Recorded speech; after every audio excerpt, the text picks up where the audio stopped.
Ito yung itlog ng kulambutan. Yan, mga bilog-bilog.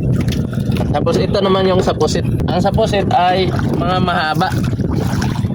Ay, ito, mahaba yung sa pusit, nukos ba?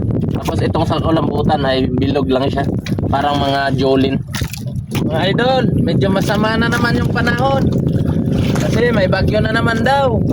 Grabe. Pagkatapos nga lang ng bagyo, mayroon na naman daw bagyo. Ano nang nangyayari sa ating mundo mga idol? Tapos ang lakas pa ng linog nung isang gabi. Grabe. Ito ang trap namin, pang 3 araw nga namin bago nahila. Daming. Uy. Ay.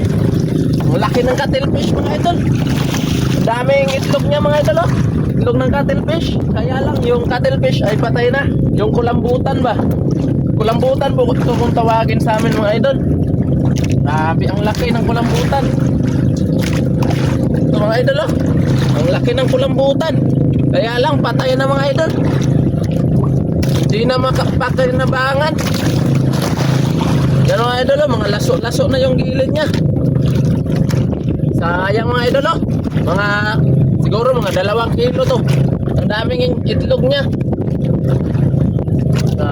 Mga idol, bibitawan ko na po para kainin pa siya ng mga isda. Sayang mga idol no. Sarap sana sa adobo nito. Bibitawan ko po para kainin siya ng mga isda.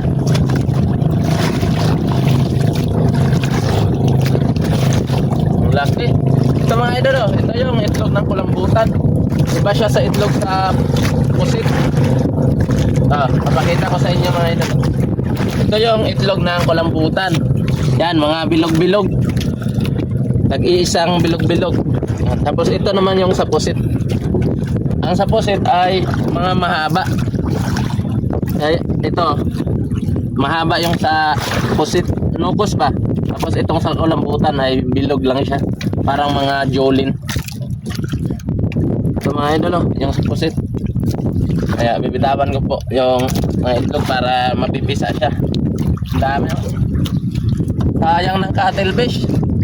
Shoutout sa inyo mga idol. Sana mga idol, pag dumaan to sa wall nyo ay pakisupport po ng mga page namin. At pa-support po ng page ni Primex Vlog. At shoutout niya pala dyan sa mga security natin sa Gaisano. At shoutout din sa security natin dyan sa may video.